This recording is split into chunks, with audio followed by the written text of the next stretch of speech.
Hi friends, அனைவருக்குமே வணக்கம்.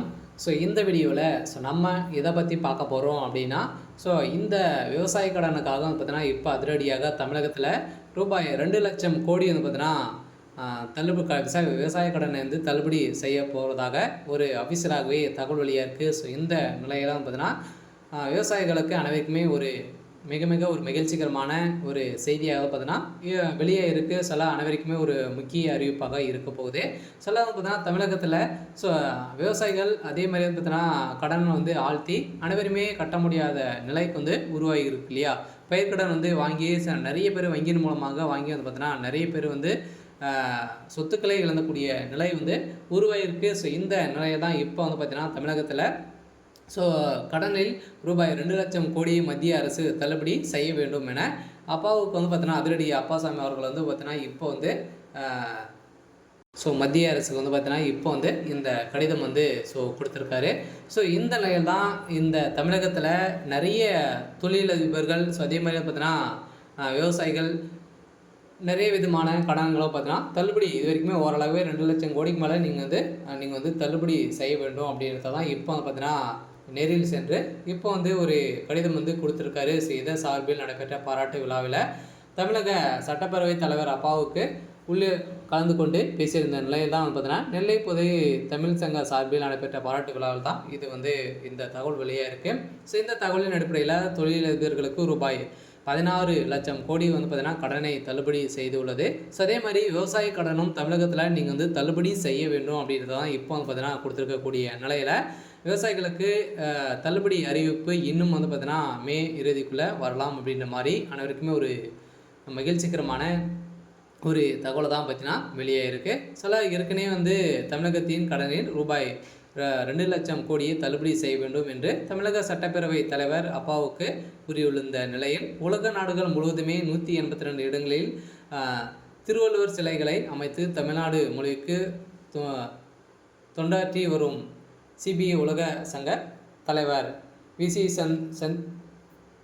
சந்தோஷத்துக்கு நெல்லை பொதிகை தமிழ் சங்க சார்பில் பாளையங்கோட்டையில் பாராட்டு விழா நடைபெற்றது. இந்த விழாவின் விசி சந்தோஷத்துக்கு வள்ளுவ சுடர்மணி என்ற விருதை சட்டமன்ற பேரவைத் தலைவர் அப்பாவுக்கு வழங்கியிருந்து இதைத் தொடர்ந்து முன்பாக செய்தியாளர்கள் சட்டப்பேரவைத் தலைவர் அப்பா கூறியது நிலையில் பொள்ளாச்சி விவகாரத்தின் நடவடிக்கைகள் சரியாக இல்லை என திமுக உள்ளிட்ட அப்போது எதிர்க்கட்சிகள் ஒன்றிணைந்து அரசின் மீது நம்பிக்கை இல்லாததை காட்டியதால் தன் வழக்கை சிபிஐக்கு மாற்றப்பட்டதாக தகவல் வெளியேறிந்த நிலையில் தமிழகத்தில் ஒரு மிகப்பெரிய பிரச்சனைகள் போயிட்டு இருந்தாலுமே இந்த தமிழகத்தில் திமுக அரசு பொறுப்பேற்கும் போது ரூபாய் 4.5 லட்சம் கோடி கடன் இருந்தது.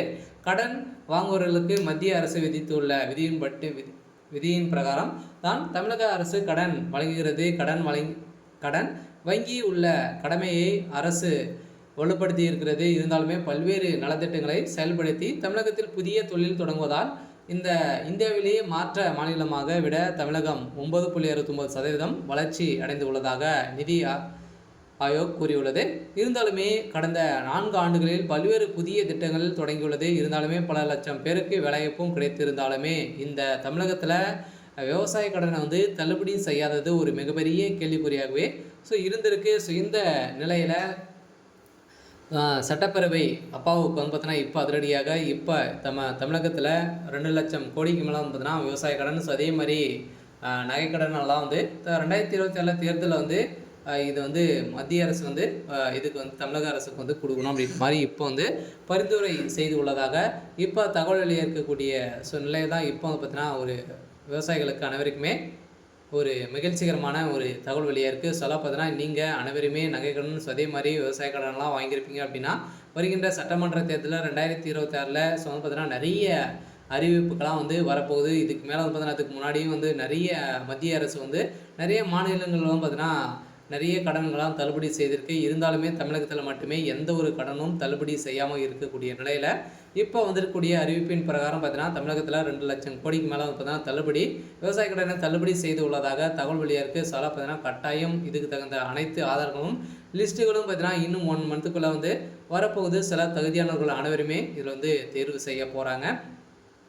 ஏற்கனவே கடந்த 2014 ஆண்டு வரை மத்திய அரசு 7 ஆண்டுகளில் ரூபாய் 55 லட்சம் கோடி கடன் வாங்கியது. பிரதமர் மோடி பதவியேற்ற பின்னர் ரூபாய் 1.26 லட்சம் கோடி கடன் பெற்றுள்ளது. இருந்தாலுமே மத்திய அரசு பீகார், மத்திய பிரதேசம், குஜராத், உத்தரப்பிரதேசம் போன்ற மாநிலங்களை நிதி வரி வாங்கியும் அந்த மாநிலம் வளர்ச்சி அடையவில்லை. இருந்தாலுமே மத்திய அரசு முறையாக நிதி வழங்காத நிலையில்தான் தமிழகத்தில் அடிப்படை வசதி கூட மேம்படுத்த முடியவில்லை. கடன் அவங்க தள்ளுபடி செய்ய முடியவில்லை அப்படின்ற மாதிரி பார்த்தீங்கன்னா இப்போ அப்பாவுக்கு பார்த்தீங்கன்னா பரிந்துரை கொடுத்துருக்காரு. ஸோ இந்த தான் மத்திய அரசுக்கு இந்த விழிப்புணர்வுலேருந்து ஏற்படுத்தி இப்போ தமிழகத்தில் விவசாய கடனை தள்ளுபடி செய்ய போகிறதாக அஃபீஷியலாகவே தகவல் வழியாக இருக்குது. ஸோ இந்த நிலையில் பெரிய கார்ப்பரேஷன் நிறுவனங்களுக்கு மட்டுமே பார்த்தீங்கன்னா 16 லட்சம் கோடிக்கு மேலே மத்திய அரசு கடன் தள்ளுபடி செய்துள்ளது. இருந்தாலுமே தமிழகத்தில் விவசாயிகளுக்கும் பார்த்தீங்கன்னா கடன் தள்ளுபடி செய்யாதது ஏன் அப்படின்ற மாதிரி கேள்வியும் எழுப்பியும், ஸோ அதே மாதிரி தொழிலதிபர்கள் 10 மடங்கு சொத்துக்கள் அதிகம் வைத்து உள்ளனர். இருந்தாலுமே கார்ப்பரேஷன் நிறுவனம் மட்டுமே தான் பார்த்தீங்கன்னா இந்த கடன் தள்ளுபடி செய்ய மத்திய அரசு செய்யுது அப்படின்ற மாதிரி குற்றச்சாட்டுகள் எழுந்திருக்கக்கூடிய நிலையை தான் இப்போ அதிரடியாக தமிழகத்தில் விவசாய கடன் 2 லட்சம் கோடியை பார்த்தீங்கன்னா கடனை மத்திய அரசு தள்ளுபடி செய்ய வேண்டும் என இப்போ பார்த்தீங்கன்னா அறிவுரை ஸோ பரிந்துரை செஞ்சுருக்காங்க. ஸோ இந்த நிலையில் அதிரடியாக தமிழகத்தில் ஒரு மகிழ்ச்சிகரமான ஒரு தகவல் வெளியிட போகிறாங்க. ஸோ அடுத்து அதே மாதிரி கூட்டுறவு வங்கி மூலமாக வாங்கியிருக்கக்கூடிய விவசாய கடன், அதே மாதிரி அனைத்து வங்கிகளிலும் பார்த்தீங்கன்னா பரிந்துரைக்கப்பட்ட வங்கிகளிலும் இந்த கடன் தள்ளுபடி வரலாம் அப்படின்ற மாதிரி வெளியாக இருக்குது. இருந்தாலும் விரைவில் லிஸ்ட்டு ரெடியாக போது தகுதியானவர்களாக தான் பார்த்தீங்கன்னா இப்போ தள்ளுபடி செய்ய போகிறதாக தகவல் வெளியாக இருக்குது. இருந்தாலுமே ஏற்கனவே தமிழகத்தில் ஜெயலலிதா, எம்ஜிஆர் போன்ற வலுவான தலைவர்கள் இல்லை என்று பவன் கல்யாண் என்ற நோக்கத்தில் கூறியிருந்த நிலையில் என்பது தெரியவில்லை. இருந்தாலுமே தமிழகத்தில் யார் வலுவாக தலைவர் என்பது அனைவரும் தெரியும். இருந்தாலுமே திமுக ஆட்சிக்கு வந்ததிலிருந்தே திமுக ஒரு மிகப்பெரிய கொள்ளையாகவே பார்த்தீங்கன்னா அடித்திருக்கக்கூடிய நிலையில் எக்கச்சக்கமான பணங்களை கொள்ளையெடுத்து இருந்தக்கூடிய நிலையில் தான் விவசாய கடன், அதே மாதிரி நகை கடன் எதுவுமே தள்ளுபடி பார்த்தீங்கன்னா அவங்க வந்திருந்தே கொடுக்கல. ஏதோ ஒரு தள்ளுபடி தான் கொடுத்துருந்தாங்க இல்லையா. ஸோ பார்த்தீங்கன்னா விவசாய கடன் அப்படி இல்லை அப்படின்னா நகை கடன் ஏதாச்சும் ஒன்றில் நீங்கள் 5 லட்சத்துக்குள்ளே நீங்கள் பெற்றிருந்தீங்க அப்படின்னா இது ஒன்று மட்டும் தான் தள்ளுபடி அப்படின்றத திமுக அரசு சொல்லியிருந்த நிலையில் இப்போ பார்த்தீங்கன்னா நிறைய விவசாயிகள் இருக்கக்கூடிய நிலை உருவாயிருந்து இதன் அடிப்படையில் தான் இப்போ அதிரடியாக வருகின்ற மே 31க்குள்ளே ஒரு சில பேருக்கெல்லாம் பார்த்தீங்கன்னா விவசாய கடன் தள்ளுபடி செய்ய போகிறாங்க. சில தகுதியானவர்கள் அனைவருமே இது வரப்போகுது. சில குடியரசுத் தலைவர் உச்சநீதிமன்றத்தில் எழுப்பிய 14 கேள்விகள் குறித்து இந்த கேள்வியும் அடிபட்டிருக்கு. சில விரைவில் தமிழகத்துக்கு விவசாய கடன் தள்ளுபடி செய்ய போகிறதாக தகவல் வெளியாக இருக்குது. சில இது மாதிரி பார்த்தீங்கன்னா அறிவிப்புகளை, முக்கியமான நிகழ்வுகள்லாம் பார்த்தீங்கன்னா தெரிஞ்சுக்கணும் அப்படின்னா நம்மளுடைய சேனலை சப்ஸ்கிரைப் பண்ணி வச்சுக்கோங்க. சில நம்ம சேனல் பார்த்தீங்கன்னா அடிக்கடி இது மாதிரி போடும். சரி ஓகே. ஸோ இன்னைக்கான அப்டேட் இதுதான். மறக்காமல் நம்மளுடைய சேனலை சப்ஸ்கிரைப் பண்ணி சப்போர்ட் பண்ணுங்கள். தேங்க்யூ.